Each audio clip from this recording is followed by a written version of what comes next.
अरुण थोड़ा जल्दी आओ। रुक, कहां जा रहा है तू? अरुण, तुम्हें पता है तुम्हारे वफादार नौकर हमारे घर से चोरी करके भाग रहा था। उसने 50,000 रुपए कैश चुराया और साथ में मेरे सोने के कंगन भी चोरी कर लिए। इससे लग रहा था कि चोरी करने के बाद यहाँ से रफा दफा हो जाएगा और किसी को पता नहीं चलेगा, लेकिन मैंने इसे रंगे हाथों पकड़ लिया है। ये चोर है एक नंबर का। मेम साहब, आप ये क्या बोल रही हो? मालिक, मैंने पैसे नहीं चुराए, कसम से नहीं चुराए मैंने पैसे। सचिन, तेरी मालकिन तेरे ऊपर ऐसे अचानक से इल्जाम नहीं लगाएंगी। पक्का इसने कुछ देखा होगा। मुझे तो सच सच बता, तूने इसकी ज्वेलरी और 50,000 रुपए चुराए हैं क्या? नहीं साहब, मैंने चोरी नहीं करी। मैं सच बोल रहा हूँ, झूठ नहीं बोल रहा। मैं आपके यहाँ पिछले 5 सालों से काम कर रहा हूँ। आप मेरे ऊपर कम से कम थोड़ा बहुत तो विश्वास करिए साहब। अरुण, इसकी बात मत सुनना तुम। ये ना एक नंबर का झूठा है, अभी भी झूठ बोल रहा है। तुम ना इसकी तलाशी लो, इसके बैग में चेक करो, पैसे इसके बैग में मिल ही जाएंगे। अभी दूध का दूध और पानी का पानी हो जाएगा। पैसे इसी ने चोरी किए हैं। हाँ सचिन, देख, मुझे तेरे ऊपर शक हो रहा है क्योंकि तू बिना बताए अचानक से गाँव जा रहा है। अगर तूने सच में पैसे और ज्वेलरी चुराए तो कर दे वापस। मैं तुझसे कुछ नहीं कहूंगा, तुझ पे बहुत विश्वास करता हूँ मैं, और मैं जानता हूँ अचानक से पैसे देखकर मन में लालच आ जाता है। पर कोई बात नहीं, तेरी गलती समझ के तुझे कर दूंगा माफ, पर पैसे कर दे वापस। साहब, हम आपके आगे हाथ जोड़ रहे हैं, हमने चोरी नहीं करी। और रही बात गांव जाने की, पूरे 5 साल हो गए जब से यहाँ काम कर रहे हैं, गांव नहीं गए। मम्मी पापा की बहुत याद आ रही है, इसलिए गांव जा रहे थे। पर अब पता नहीं क्या हो गया, मालकिन मुझे फंसाने की कोशिश कर रही है। अरे चुप कर, ये रोने धोने का ड्रामा ना हमारे सामने करके दिखाने की जरूरत नहीं है। हमें अच्छे से पता है कि घड़ियाली आंसू है तेरे। देखो, इसकी बातों में मत आना, इसका ना बैग चेक कर लो। अरे नुकसान हो जाएगा, हमें लेके भाग जाएगा सारे पैसे। बिल्कुल सही कह रही हो तुम। अब सिर्फ यही हम पे लास्ट ऑप्शन बचा है। सचिन, अपना बैग चेक करा तू। ठीक है साहब, करवा दूंगा मैं बैग चेक।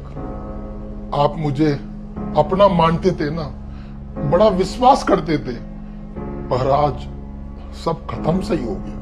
पर बैग चेक कराने से पहले एक शर्त होगी साहब। अगर मेरा बैग चेक होगा ना, तो मेम साहब का ये पर्स भी चेक होगा। अबे ओ 2 कौड़ी के आदमी, तू मेरा बैग चेक करेगा? औकात है तेरी? और भला मैं अपने घर में चोरी क्यों करूंगी? ये घर ना मेरा है, मालकिन हूं मैं घर की, समझा ना? चोर तू है, तो अपना बैग चेक करवा, समझा? हनी, 1 मिनट, जब बात यहाँ तक आ गई है ना, तो करा दो अपना बैग चेक। रखने तो उसको बात अपने ऊपर। मुझे तुम पे विश्वास है, तुम किसी चीज की टेंशन मत लेना। पर सचिन, तू बैग तो चेक होंगे, पर मेरी एक बात ध्यान रखियो, चोर जो भी होगा ना, सजा उसको बहुत कड़ी मिलेगी। हो सकता है मैं उसे जेल भी भिजवा दूं। ठीक है साहब, करा देता हूं बैग चेक, पर आप अपनी बात पे रहिएगा। जो चोर होगा ना, सजा जरूर देना पर उसको। एक ये देखिए, ये मेरी तौलिया है, ये है इसमें पैसे, ये मेरी टी शर्ट, ये लो, नहीं है पैसा। अब मेम साहब का पर्स भी चेक कर लो। अरे मेरा बैग क्यों चेक हो गया? अरुण, क्या चल रहा है हमारे घर में? ये 2 कौड़ी का नौकर जो तुमसे बोलेगा तुम वो करोगे क्या? अरे मैं मालकिन हूं इस घर की, भला मैं अपने घर में चोरी क्यों करूंगी? मेरा बैग चेक नहीं होगा। हनी, करने दो उसे बैग चेक।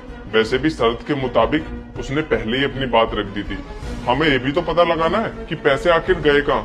कर भाई कर, तू पर्स चेक कर। जी।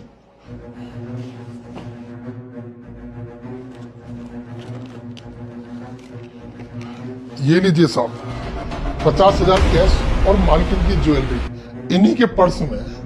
ये लो। अरे ये पैसे मेरे बैग में कहां से आए? अरुण, मुझे नहीं पता ये पैसे मेरे बैग में कहां से आए। ये पैसे तो मैंने खुद इसके बैग में रखे थे। देखो साहब, इन्होंने अपने मुंह से बोल दिया कि इन्होंने जानबूझकर मेरे बैग में पैसे रखे थे। पता नहीं ये मेरे संग ऐसा क्यों कर रही है। जब से मैंने यहाँ काम लगाया है, उसके सही 1 साल बाद ही पता नहीं मैं इनकी नजरों में क्यों खटकता हूँ। और आज तो इन्होंने कमाल ही कर दिया। जब हम यहाँ से निकल के जा रहे थे, तो मेम साहब ने हमारी बैग में ये पैसे और कंगन रख दिए। फिर सच्चाई सामने लाने के लिए मैंने पर्स में रख दिए इनके। पता नहीं इन्होंने ऐसा क्यों किया। मालिक, आप पूछो ना इनसे एक बार, क्यों किया इन्होंने ऐसा। हनी, क्यों किया तुमने ऐसा? क्यों इस बेचारे पे तुम चोरी का इंजाम लगा रही थी? अगर आज इसकी सच्चाई सामने ना आती तो मैं इस बेचारे को पुलिस के हवाले कर देता, इसकी तो जिंदगी बर्बाद हो जाती। तभी मैं सोचूं, इतना ईमानदार आदमी चोरी आखिर कर कैसे सकता है? लेकिन मुझे क्या पता था मेरी ही बीवी मेरे ही घर में इतनी बड़ी साजिश रच रही है। हनी, अब बताओ तुम ऐसी कौन सी दुश्मनी निकाल ली थी जो तुमने ऐसा कर दिया इसके साथ? बताओ जल्दी। अरे तो मैं और क्या करती? अपने इस नौकर को देखा है तुमने? गांव का गवार है एक नंबर का। अरे निक्कर और सैंडो बनियान पहन के तो ये मार्केट चला जाता है। इसे इतना नहीं पता कि ये कोई गांव नहीं है बल्कि शहर है। अरे यहाँ पर हाई स्टैंडर्ड वाले लोग रहते हैं, यहाँ के तौर तरीके सीखने पड़ेंगे इसे। कितनी बार मैंने इसे कहा है कि अच्छे कपड़े पहना कर, अच्छे से रहा कर, अच्छे से बातचीत किया कर। चाचा ताऊ इस तरीके से तो बोलता है ये लोगों से। कितनी इंसल्ट होती है मेरी। अरे मेरी कितनी सारी दोस्तों ने मुझे कितनी बार टोका है, मुझसे कहा है कि तेरे नौकर को ना तो पहनने का तरीका है और ना ही बात करने का। अरे इस घटिया इंसान के चक्कर में ना मुझे कितनी इंसल्ट फील होती है मैं ही जानती हूँ। बस इसीलिए मैंने प्लान बनाया कि चोरी का इल्जाम लगा देती हूँ उसके ऊपर और इसे घर से निकलवा दूंगी, क्योंकि वैसे तो तुम इसे घर से निकालोगे नहीं, तो बस इसे निकालने के लिए मैंने ऐसा कुछ किया। अच्छा, मतलब मीम साहब आपने हमारे कपड़े लत्तों की वजह से हम सबसे चाचा ताऊ कह के बात करते हैं, इस खुन्नस की वजह से हम हमारे ऊपर चोरी का इल्जाम लगवा दिया। मालकिन, ये बहुत गलत बात है आपकी। आप इस तरह मेरी जिंदगी बर्बाद करने की सोचेंगे। अगर मालिक अभी पुलिस के हवाले कर देते, अगर सच्चाई सामने नहीं आती तो हमारी तो जिंदगी बर्बाद हो जाती। हम सबसे तमीज से बात करते हैं सोसाइटी में, चाचा ताऊ हमारे मम्मी पापा ने सिखाया है सबसे अच्छे से बात करो। पर अगर आपको हमारी बातें बुरी लग रही हैं तो डायरेक्ट बोल देती ना, हम चले जाते। पर ऐसे चोरी का इल्जाम लगाकर यहाँ से भगा देना, ये तो बहुत गलत बात है ना। मालिक ठीक है, हम चले जाएंगे यहाँ से, आज के बाद कभी लौट कर नहीं आएंगे अगर यही बात है तो। नमस्ते, चलते हैं। सचिन, एक मिनट, तुझे कहीं जाने की जरूरत नहीं है। हनी, तुम्हें शर्म नहीं आई ये सब करते हुए? अरे तुम्हें अगर इससे कोई प्रॉब्लम थी तो मुझे आकर बताती, इसमें एक थप्पड़ भी मार देती ना तो वो भी कोई बड़ी बात नहीं होती। पर तुमने अब जो इसके साथ किया है ना, ये बहुत गलत किया है। किसी इंसान पर झूठा इंजाम लगाना ना बहुत बड़ा क्राइम है, बहुत बड़ी सजा मिल सकती थी तुम्हें इसकी। अब बताओ क्या करूं मैं तुम्हारे साथ? मैंने इससे वादा किया था जब चोर पकड़ा जाएगा तो मैं उसे जेल की सलाखों के पीछे डलवा दूंगा। अब बताओ क्या करूं मैं तुम्हारे साथ? डिवोर्स दे दूं तुम्हें? अरुण, कैसी बातें कर रहे हो तुम? तुम इस 2 कौड़ी के नौकर के लिए मुझे तलाक दोगे? मैं बीवी हूँ तुम्हारी, कोई नौकर नहीं हूँ। पर काम तो तुम्हारे नौकरों से भी बदतर है। इतना सब कुछ होने के बाद भी तुम उससे ऊंची आवाज में बात कर रही हो, उसकी बेइज्जती कर रही हो। हनी, मैंने कभी जिंदगी में नहीं सोचा था कि तुम्हारी सोच इतनी ज्यादा घटिया है। तुम इतनी पढ़ी लिखी हो, तुम में इतना सेंस नहीं है कि किसी इंसान के साथ कैसे बर्ताव करने चाहिए। अगर तुम ऐसे ही इंसान हो ना तो तुम में और नीच किस्म के लोगों में कोई ज्यादा फर्क नहीं है। एक काम करो, तुम अभी के अभी अपने मायके जाओ, मैं तुम्हारे पापा से बात कर लूंगा। मुझे नहीं रहना तुम्हारे साथ बिल्कुल भी। नहीं अरुण, प्लीज ऐसा मत करो मेरे साथ। मैं तुमसे बहुत प्यार करती हूँ, प्लीज मुझे मत छोड़ो। मैं मानती हूँ कि मुझसे गलती हो गई है, आई एम रियली सॉरी। मैं आइंदा से ऐसी गलती दोबारा नहीं करूंगी और मैं इससे भी माफी मांग लेती हूँ। सचिन, मुझे प्लीज माफ कर दे, मुझसे बहुत बड़ी गलती हो गई। मुझे तुझ पे इस तरीके से चोरी का इल्जाम नहीं लगाना चाहिए था, मुझे समझनी चाहिए तेरी चीजें भी। I am really sorry, please माफ कर देना और अपने मालिक को बोलना कि मुझे तलाक न दे।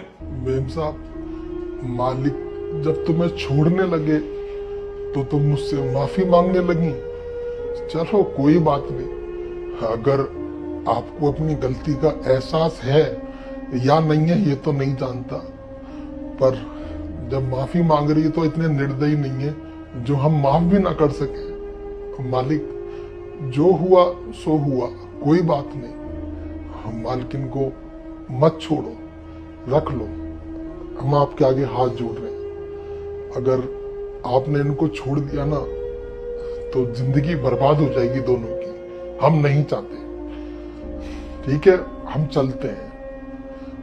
वो मालिक, आप बता दीजिए अब कि हम यहाँ काम करें या ना करें, या फिर हम अपने गांव ही चले जाएं हमेशा हमेशा के लिए। बताइए आप। सचिन, ये कैसी बातें कर रहा है तू करेगा यहाँ पे काम? और मैं तुझसे वादा करता हूँ आज के बाद तुझे कोई परेशान नहीं करेगा। ठीक है मालिक, जब आप इतना सब कुछ कह ही रहे हो तो कर लेते हैं काम। यहाँ काम करने से कम हमारा परिवार 2 वक्त की रोटी तो खाएगा। ठीक है मालिक, निकलते हैं अब हम गाँव, लेट हो रहे हैं। नमस्ते।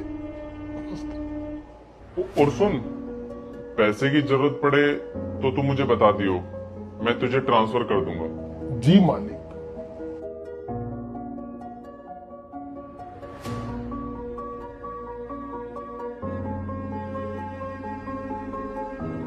हनी, तुम्हें लास्ट बार माफ कर रहा हूं मैं, वो भी इस बेचारे के कहने पे। अगर आज के बाद दोबारा कोई भी गलती हुई ना, तो तुम सोच भी नहीं सकती मैं क्या करूंगा।